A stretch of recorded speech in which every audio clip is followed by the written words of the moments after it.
Welcome to our 5th video on the free and open source Defold game engine. In this video, we are continuing from the previous video and building a detect and attack behavior for our skeleton enemy. For this to work, we have to implement trigger detection, collision enabling and disabling, frame count detection to synchronize the hitbox enabling with the frame animation, and finally apply the damage. Seems easy, but that has some interesting implications for Defold. And we will look into the solution with all the detail to allow you to make it yours. Without any further delay, let's jump into the Defold game engine.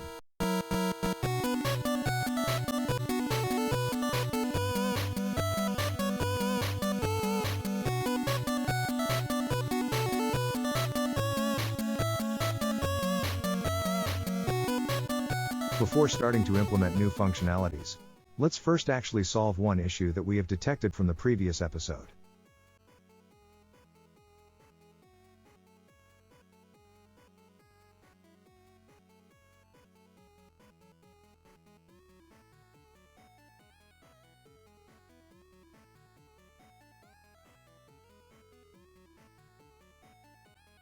When the animation of the player is running, after a while we start to get some errors for an unknown reason. We have been looking across the forums, and we have seen that it seems that there is a pretty much old bug that generates an error when you use the animation function with the same name as the message that you are sending from an object to the other, or to itself. If we open the player script, we can see that we have named our player animation function with the same name as the message itself.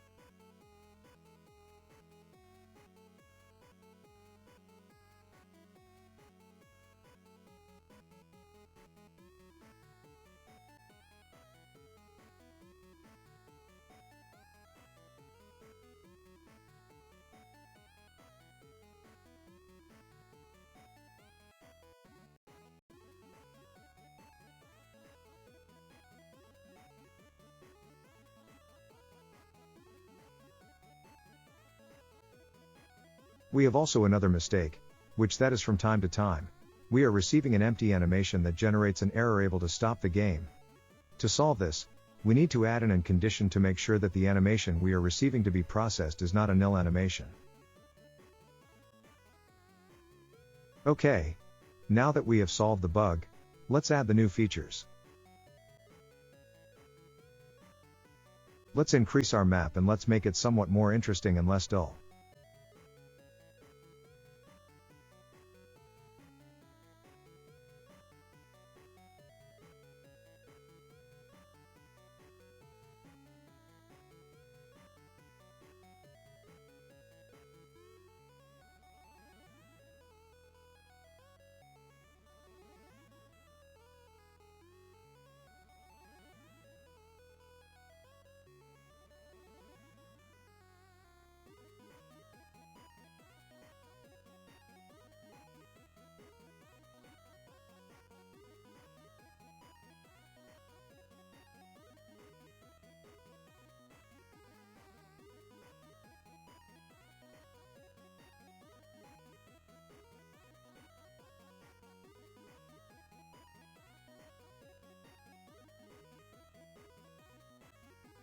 Let's make the camera follow the player and always start close. We could implement this ourselves with Lua code, but in this case, let's use some external dependencies to show how to use them. In this case, we will be using the camera management system cameraman. The first thing we need to do is to get the reference to the file. For this, open the Renderman GitHub page, which you can get by Googling it on the internet. Copy the link and then go back to the Defold environment. To use it in the game, we need first to import it. For this, let's open the game project file and scroll down until you find the dependencies section. Click on the add sign and pass the URL that we have just copied from the Renderman homepage. From the project menu, let's select the option Fetch Libraries. This will download the library into your system. Scroll down to the Bootstrap section and click on the three dots to the right of the render option. A new pop-up window will appear that will us to choose the newly downloaded module as the default camera renderer, and which will allow us continuing implementing the system. Since we want to make it follow the player, let's select on the hierarchy M, and then right-click on top of the object, and select the option Add from the file. In the dialog box, select the renderman object and click Save. This will add the renderman camera object as a child of the player. Select the new object, and then the script associated with it.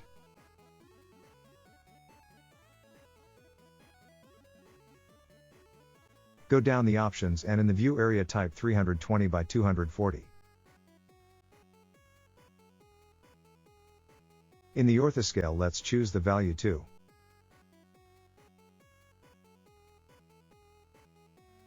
Now, let's open the player script.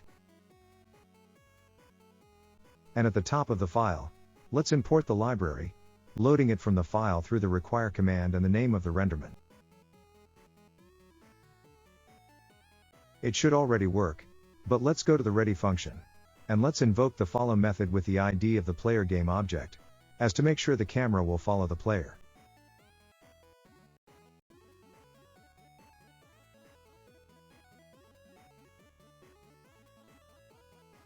Let's save and run the game.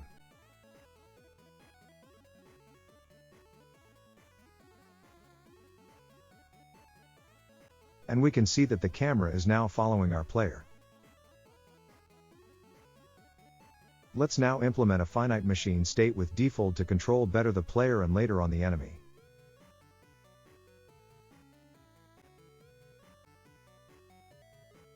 As we have done in other engine tutorials, let's first add some visual debug information to be able to visualize quickly if we are in the right state. For this, in the outline pane, right-click on the player game object, and from the menu, select the option Add Game Object. Rename the new element as Debug on the Properties pane and Field ID. Next, right-click on the game object and from the menu, choose the option Add Component. A new options menu will pop up and select the option label. Rename it to Text.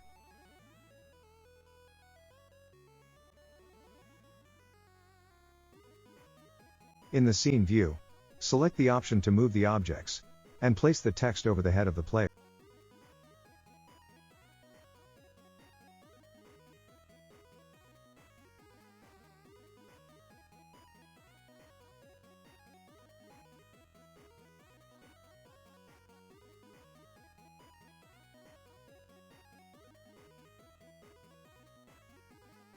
Next, let's go to the player script and add some variables at the beginning of the script to define the states that our player will have.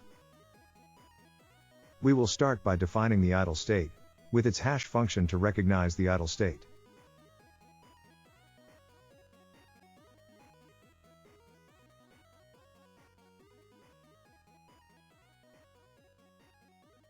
Repeat for the remaining states: walk, jump, attack, hit, dead, and knock back.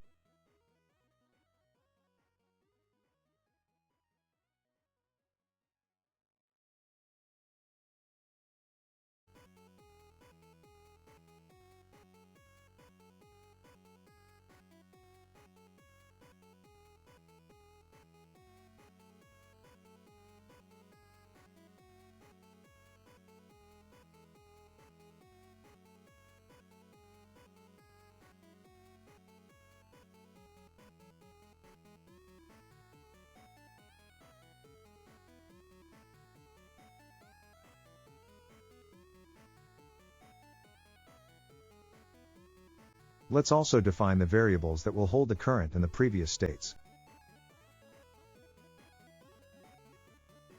Next, let's initiate the state in the init function with the idle state. This will make the player start in idle. Let's initiate the previous state to nil. Now, below in the script, let's create the function change state that will manage the states. It will receive as a parameter the new state that we want to change to. Remember that all functions that are required to access the local instance of the script needs also to receive the parameter self. Before populating the script, let's also create the function execute state, which will execute all the instructions required to run the state. Let's start scripting it. If the state is walk, then let's change the debug state text to display the text walk. This is done by calling the function label that will update the label components attached to the game object. In this case, we have named if debug, so we pass as the path debug hash text to access the text field of the component and assign to it our text. Next, let's update the animation state to change it, in case it wasn't yet, to the right animation based on the current state. Let's implement also the walk state. To change the animations, we could also have used the play my animation function that we developed in the previous episodes. The result will be the same.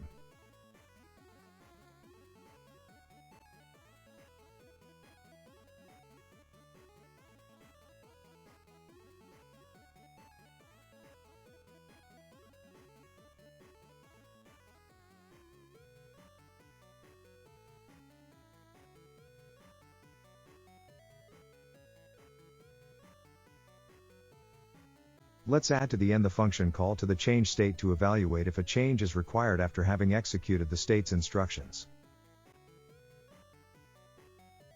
Let's now code the change state function. We can start again with the idle state. So, if we are currently in idle and the player has pressed any key to move, registered in the move input variable being different from 0.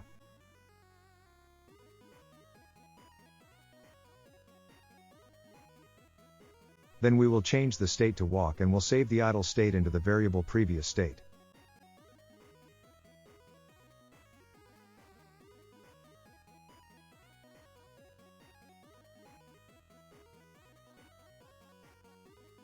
Repeat the action for the walk state, which will for now transition into the idle if no key is pressed.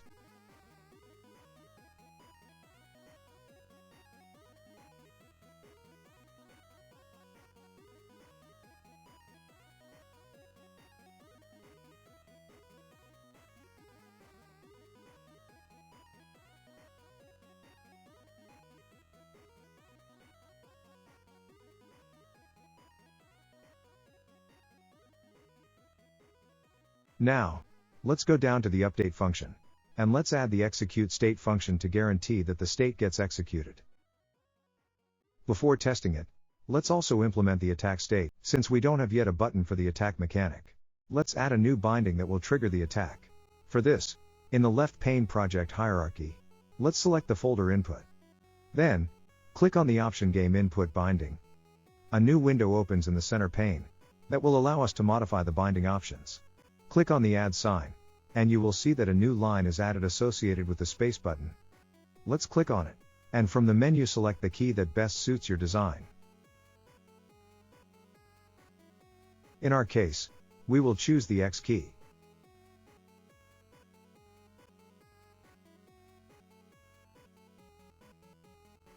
Next, click on the action column and type in the name that will associate with it. Again, in our case, we will give it the attack name. Let's go back to the player script window, and code the attack state.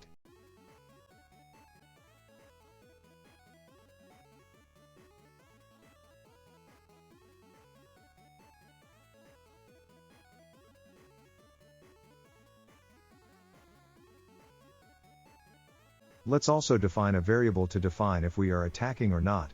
Is attacking, that gets initialized with the false value as we are not yet attacking.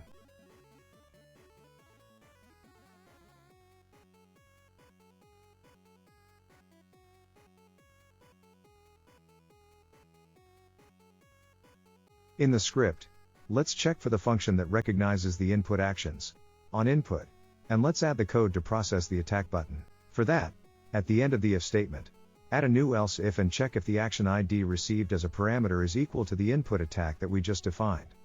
In case it is true, then, let's set as attacking to true. Let's now adjust the change state function to allow the player to move into the attack state. For this, in the function, let's add a new if statement where the value of is attacking is checked to see if true, in which case, the state is set to attack.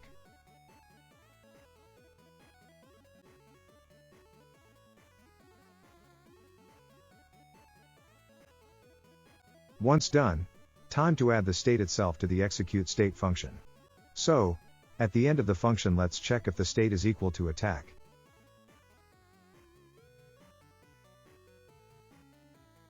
And if it is the case, then let's set the label to attack.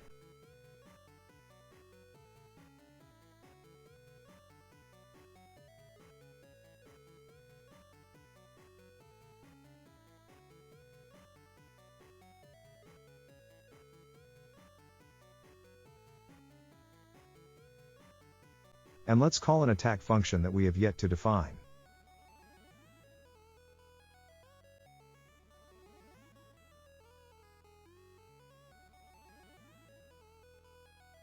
Let's do it now.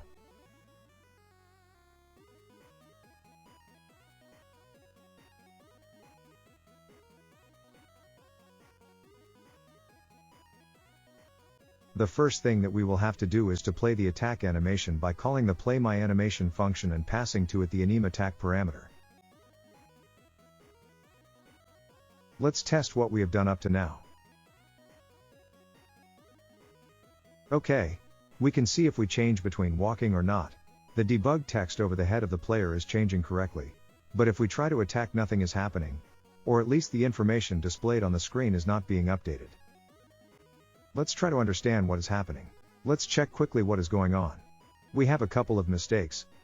The first one is on the input function, where we are setting as attacking to true, but it should be self.as attacking to refer to the right variable. The next error is related, apart from not displaying the debug information, to the player not changing its animation.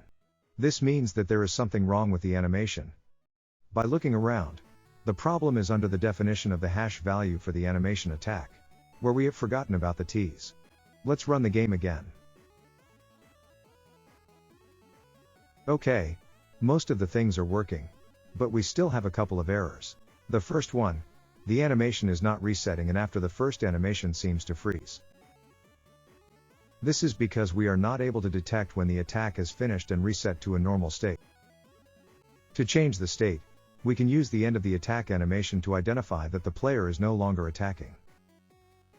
The problem is that the current method that we are using to play the animation is not able to allow us to associate some code with the final animation. So, we have to change it to another method that allows us to do so. This is the case of the play flipbook that can receive as a parameter a callback function where we will be able to reset the state. So, let's add the sprite play flipbook, and let's copy the arguments that we had already defined in the previous version.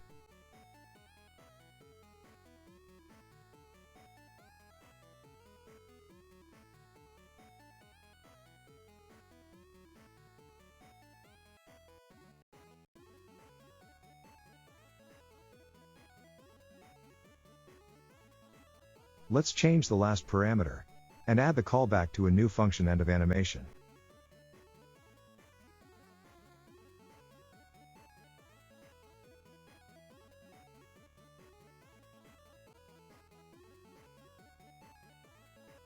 Next, let's define the function, and inside it let's check which animation is currently being played and just finished.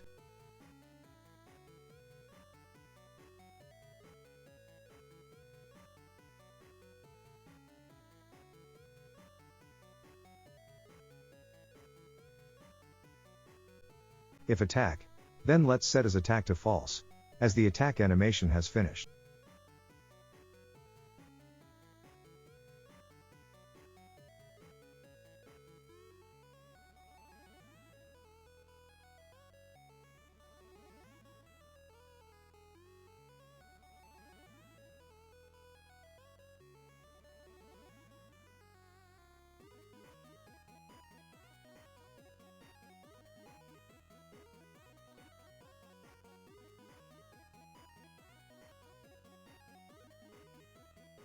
Before running the game, let's finish correcting the play flipbook animation, as we have not specified the animation that we want to play. So replace the string play animation with the variable anim that holds the animation being played. Let's run the game. Nope. It is not running correctly. The player is frozen in the last frame of the attack animation. Root cause of this problem is very easy to solve. The first problem is because we have misspelled the name of the function end of animation. There is an extra A. Also, by hurrying to test the game, We have forgotten to make the transition back from attack into another state, which means that although we are already able to detect the end of the animation, we have not instructed the machine state to move back from the attack state. So, let's go to the change state function, and let's add a new if statement, where we are checking if the current state is attack and we are no longer attacking.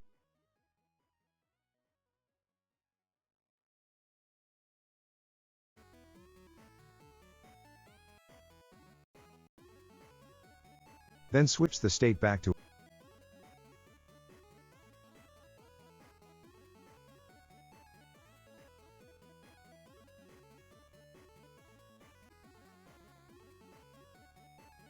Let's test the game again. And nope, still glitching. It seems that we have forgotten that we have still bad references to as attacking instead of self as attacking. Let's fix it quickly.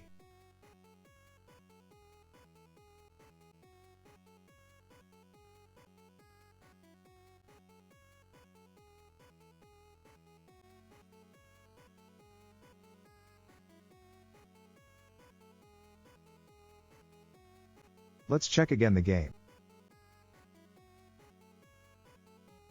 And now, everything seems to be working correctly.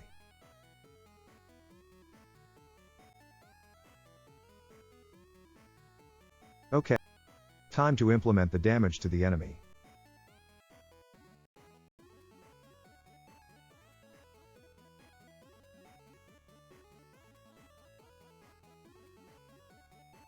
If we open the player atlas,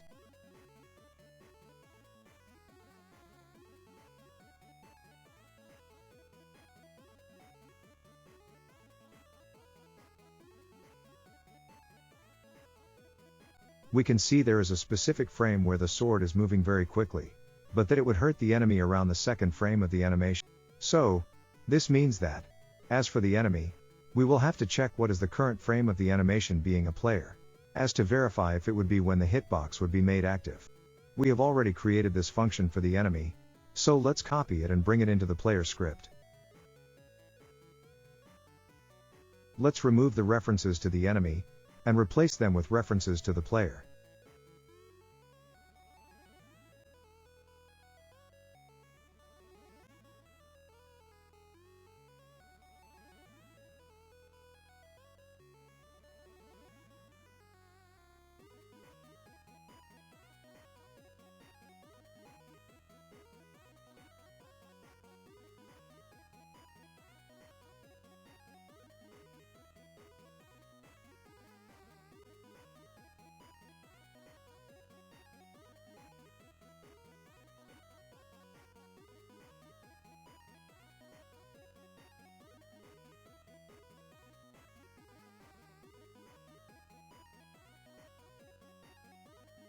Now we need to create the hitbox with a new collision box. So let's go to the main scene view.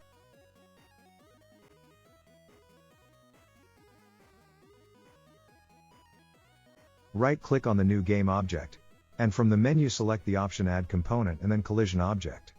In the right pane inspector, rename it to Player Hitbox. Scroll down the properties of the collision box, to the Group and Mask options. Set the group to player, as it will belong to the player hierarchy, and set the mask to enemy, as it will be the type of object against which it will be used. Right-click again on the player hitbox, and select from the menu, the option Add Shape, and then the box 1. It will create a new collision box on top of the player.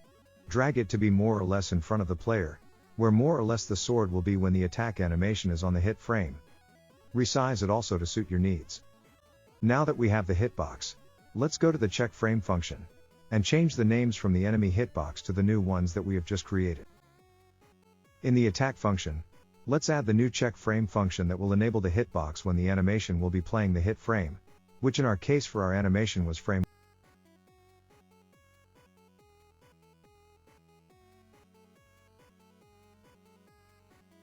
Let's go back to the scene view to check if we have everything set up correctly. And we can see that we have forgotten to set the collision object type, under the type option to trigger. Back into the player script, Let's copy the line of code that disables the hitbox and let's copy it to the init function to make sure that when the game starts the hitbox is disabled. We don't want our player to go damaging all enemies by default.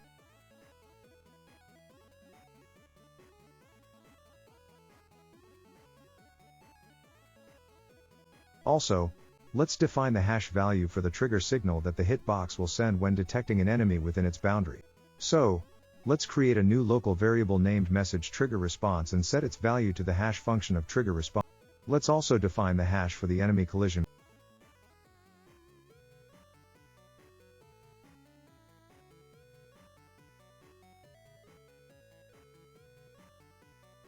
Now, let's implement the detection of these new events associated with the hitbox. In the onMessage function, let's add some new code. If the message ID is equal to the MSG trigger response and the source of the message that is holding the sender fragment is equal to our player hitbox,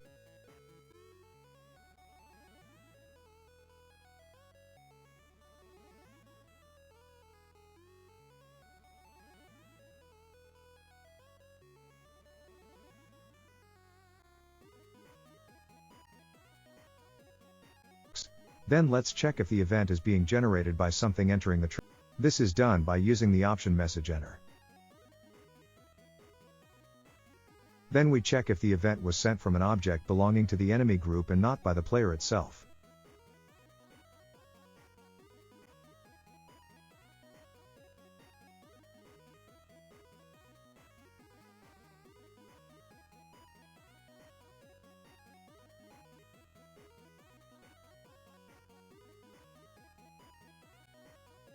If all the conditions are met, then let's call a new function handle enemy damage.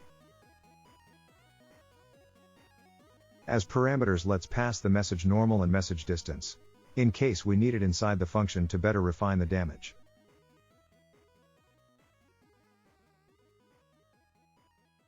Let's duplicate this code segment replacing message enter with message exit. For now, we will not use it, but just in case it could be needed.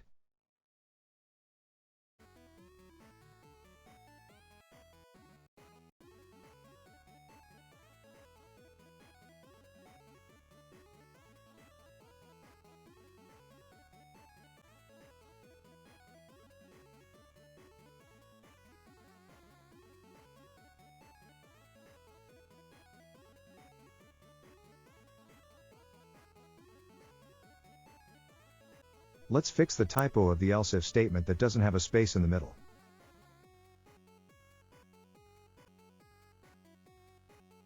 Let's create the function handle enemy damage.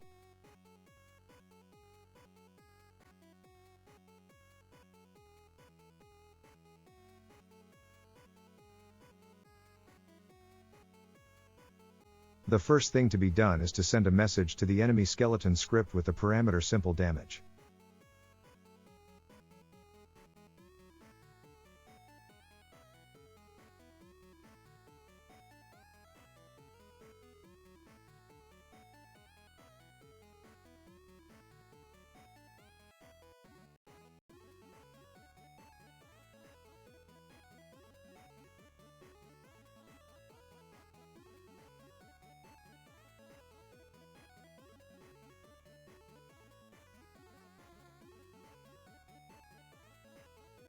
Now, let's go to the enemy script, and let's add the hash value of this simple damage to be able to process it correctly.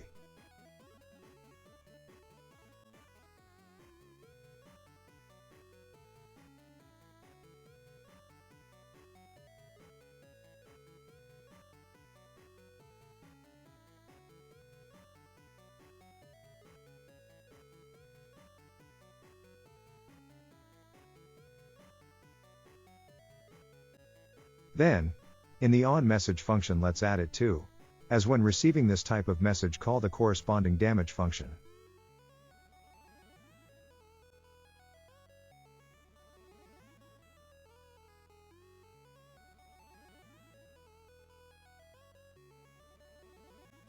Let's create the handle enemy damage, in which we will decrease the enemy's health by 10.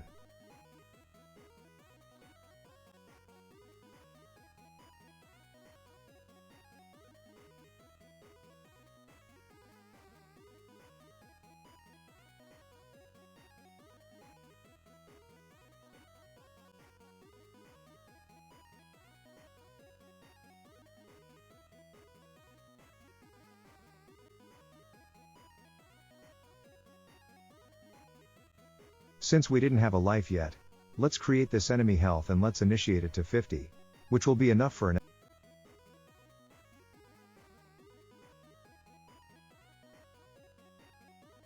Before moving on, let's make also an improvement that we have researched off video, and that is associated with how you can pass the path parameters to functions, by using a property of the message object ID, that defines exactly the path from the object that sends the message.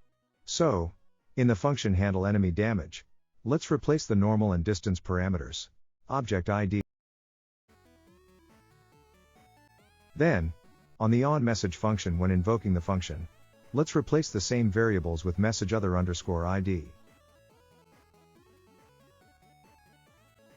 Let's add now the Lifebar to the. For these, we will need to have already imported some sprites that could be used for it. We have already explained this several times, so we will not go into detail about it. Let's define a new atlas by right-clicking on the folder where we want to create it.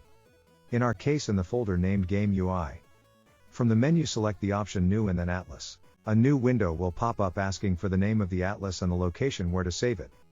We will call ours Lifebar. Click on the button Create Atlas to close the window and create it. Select the atlas in the project hierarchy in the left pane, and then in the outline or inspector view, right-click on it. From the menu, select the option Add Images. Defold will display a list of all the images that are in the system. Look for the ones associated with your Lifebar and then click the Add button. In our case, we will import two images, one for the background of the Lifebar and another for the life progress bar. In the scene view, zoom out until you can see your image. Let's create the actual sprites that we will use to implement it in the game. So, again, right-click on the Game UI folder in the left hierarchy pane, and this time from the menu, select the option to create sprite. Let's create first the background and name it Lifebar Background. In the right pane near the field image, click on the three-dotted button, and from the menu select the atlas that we have previously created. Then, in the drop box for the default animation, select the background image. Repeat the process to create the Lifebar progress sprite.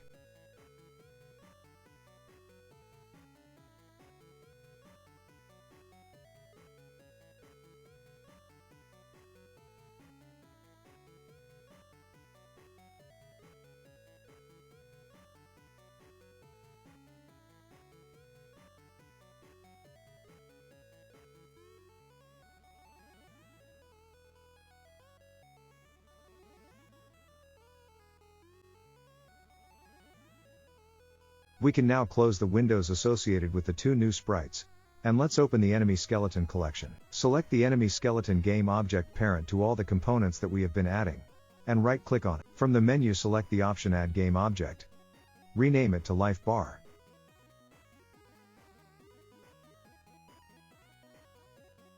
Right-click on it, and add two new game objects, one for the Lifebar background and another one for the life progress bar.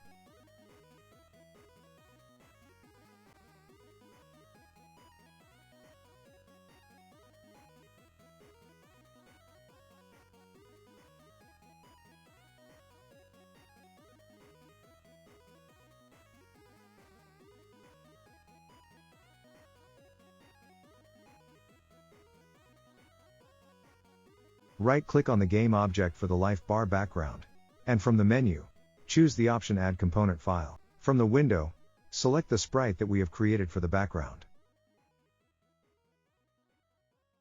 Repeat the process for the life progress bar.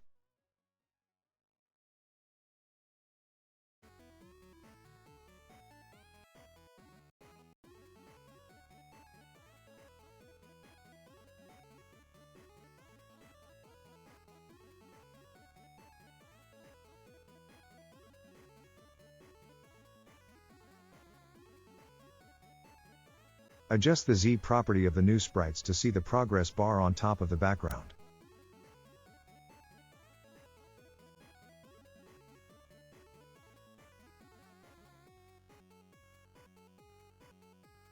Adjust the scales and position of the objects to be over the head of the enemy and with the right size.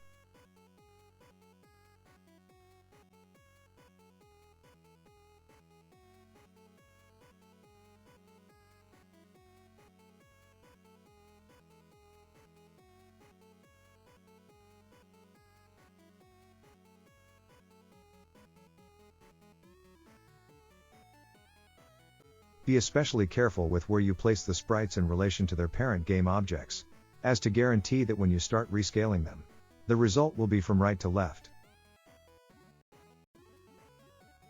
We have left in the video all our tries and errors to allow you to see the process that we have taken.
Time to code the main functionality of the Lifebar.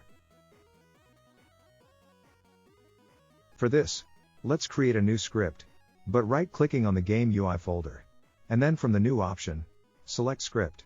In the new window, let's name our script Lifebar and click on the Create Script button. Defold will open the new script in the center pane, but first, let's go back to the Enemy Skeleton Collection window to add the script to the enemy. In the outline view on the right pane, let's select the Life Progress parent game object. Then, select the option Add Component File, and from the window selection, select the newly created script.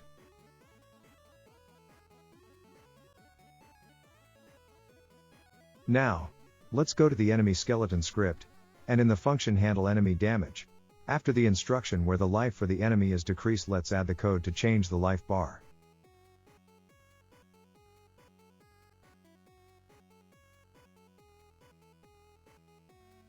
Let's send a new message with MSG post.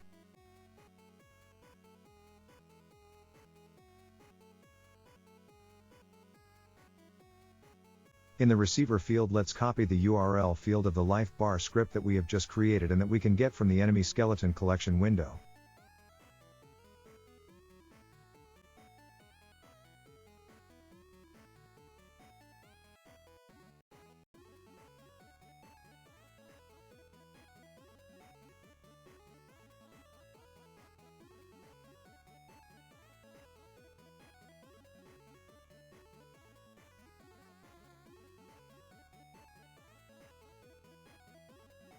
As for the message, we will use a new message that we will be calling setHealth, followed by the parameters that we will want to send to the Lifebar script, which in our case will be the actual health of the enemy, and the maximum health as to be able to resize correctly the progress bar.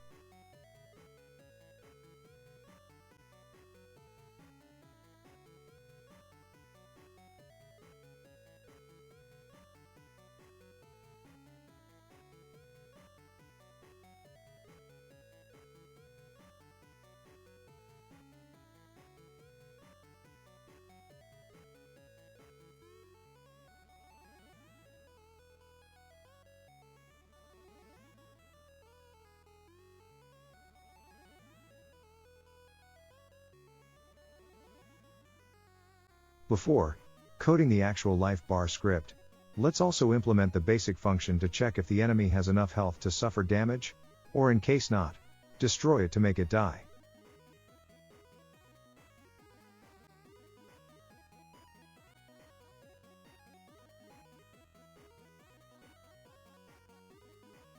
Next, let's go to the Lifebar script. We can delete everything down to the onMessage function.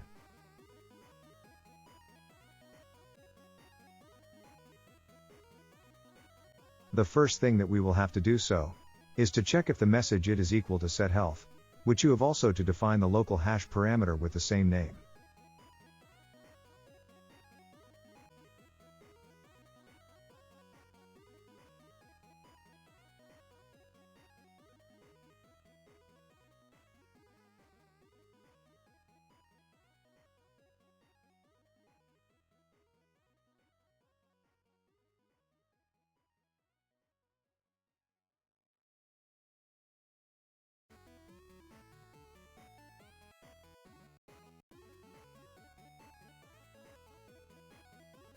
If it is the case, let's save into two local variables the parameters that we will have received with the message, the health and max health values. Let's grab the reference to the scale property of the Lifebar by using the function getScale from the root game object, and save it in a new variable named scale.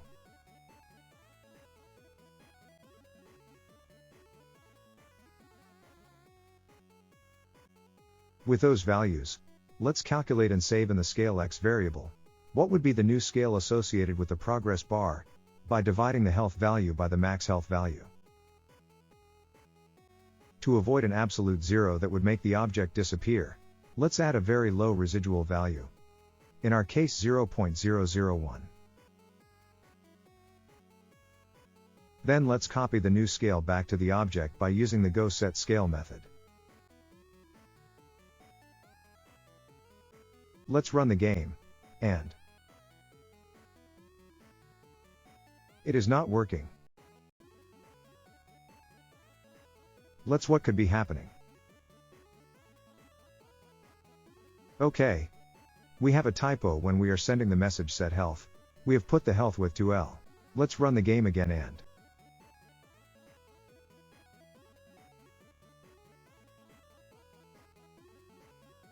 we have a fully functional Lifebar. And if we continue hitting the poor enemy, we have it dead and out of the game. Now, let's try to start bringing some game juice or mojo into the game, by adding some particles, in this case, since we are working with the enemy into its damage function. For these, let's go back to the main collection window. In the left hierarchy pane, right-click on the top root object, and from the menu select Create New Folder. Let's name it Game Particles.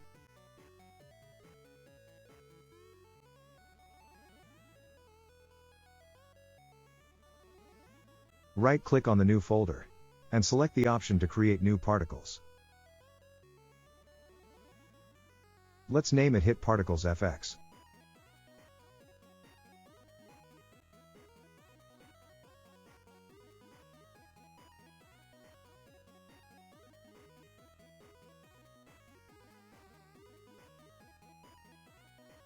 When the particle system is created, Defold will take you to a new window with the new particle system. You can see that in the right pane, we already had a couple of elements, like the emitter that controls the emission of the system. For now, no particles can be seen in the center window. To have the system create particles while editing, you have to manually start it, by pressing the space bar, or by selecting the option Play from the View menu.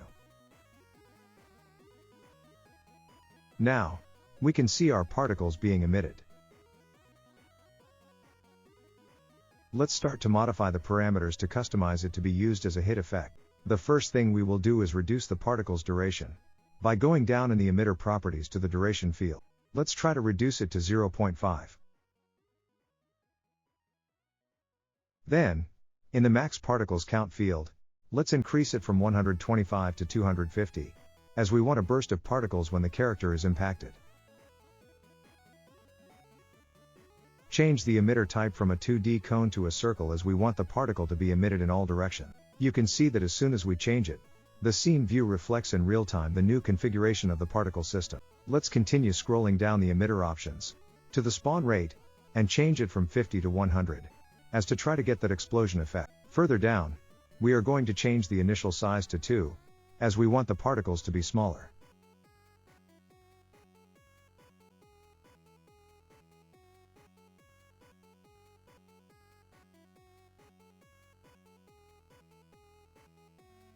Then, in the life scale field, let's test a couple of values, as to have the particles slightly reduce over the lifetime of the particle. Not bad for now, but we have all the particles going in all directions without taking into account the possible gravity of the game. For these, we need to add a new element to the particle system.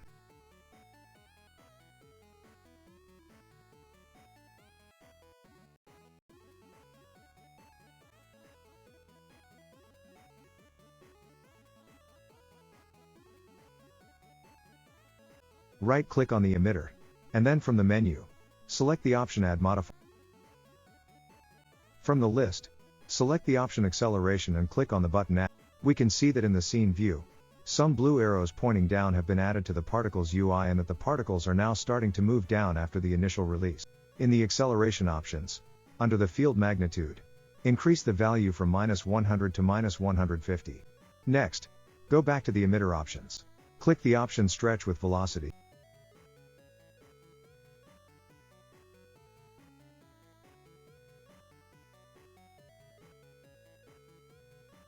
And change the value of the field particle lifetime from 2.5 to 0.5 as to have the particles die and disappear faster.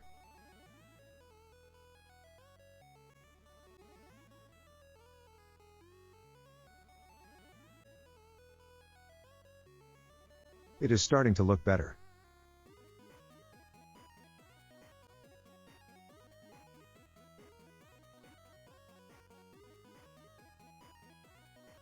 Let's increase a little bit the initial size to 4.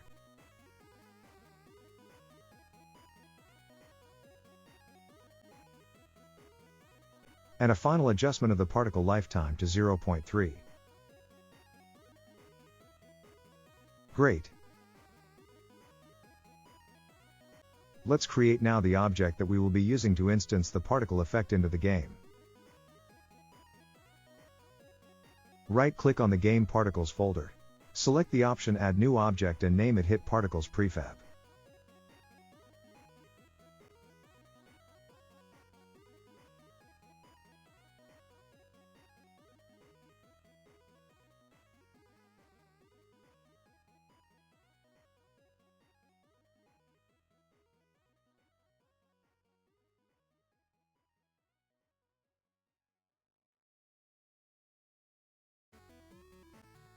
Next, in the right pane, right-click on the root game object and click on the Add Component file, and from the list, select the particle system that we have just created, in our case, Hit Particle FX.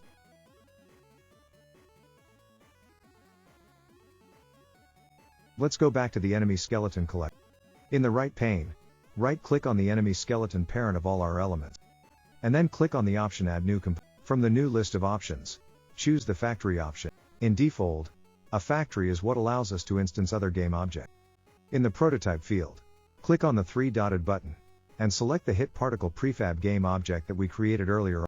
Then, rename the component to Hit Particles Factory.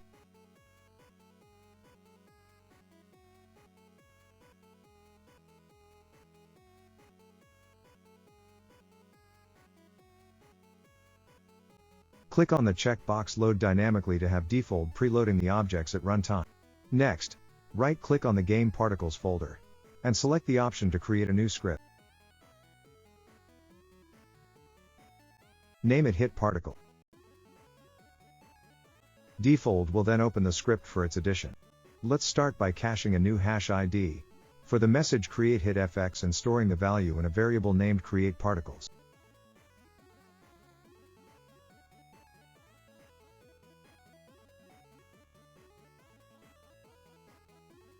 Then, in the onMessage function, let's check if the message received is the correct one by comparing the message ID to the one that you have just.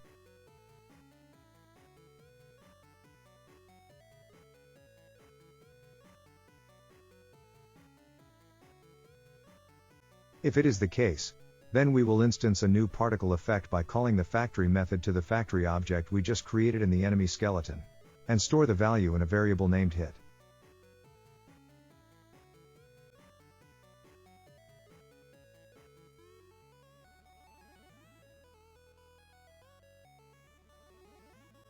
Next, let's start the particle with the play function.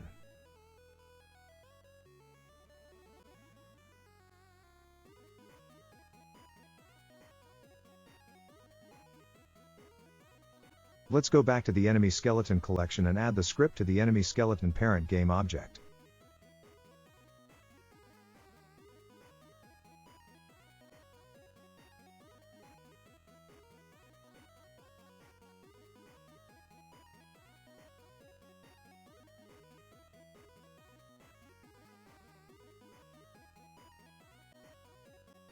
Finally, let's go to the enemy skeleton script, in the enemy handle damage, and right after the message deals with the life bar, let's send a message to the hit factory to instance the hit particles effects.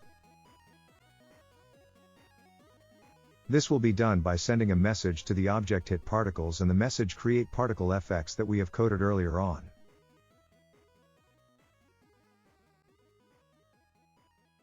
Let's test the game. Okay, the hit particles are being instanced, but they are playing forever. We have missed the parameters for the particle system. Let's go back to the hit particles effect, and in the emitter component, let's change the play mode from loop to 1. Let's do a final check.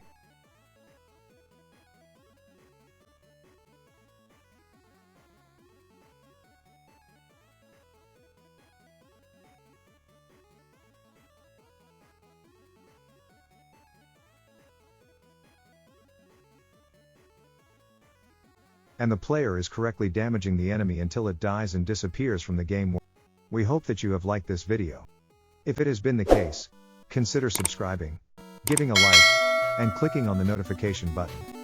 If you have any questions, problems, or comments, don't hesitate to put a comment and we will answer as fast as we could. See you in the next video, game developers.